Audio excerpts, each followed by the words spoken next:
Hi everyone. This week's Parsha is Parshat Pinchas. And in this week's Parsha, there's a very interesting episode that I think can tell us a lot about education, whether it be to students, to children, to anyone else.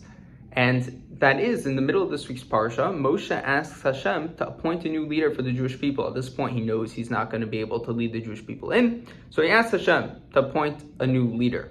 And how does Moshe refer to Hashem here? As Elokei Aruchot, as the God of the God of all breaths of life, right? Almost most literally in translation. Appoint a new leader. And who does Hashem appoint? Hashem appoints Joshua, as described as an Ish Asher Ruach Bo, a person who has this breath in him.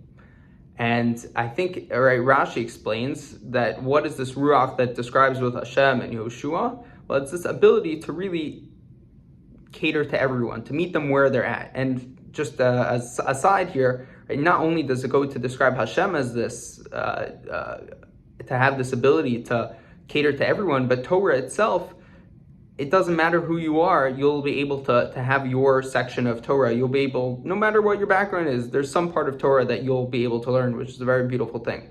But hopping back into this week's Parsha, this was such a special trait of Joshua, of Yehoshua, that the Torah describes him this way, as someone who could cater to everyone, who could meet them where they're at. And that's what made him such a phenomenal leader, that he was appointed right after Moshe.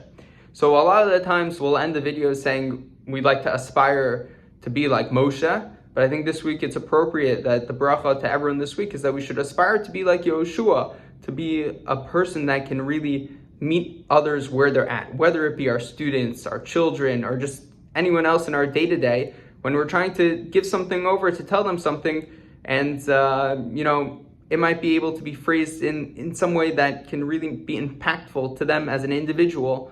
That's maybe the direction we should pick to meet them where they're at. And with that, I wish you all a Shabbat Shalom.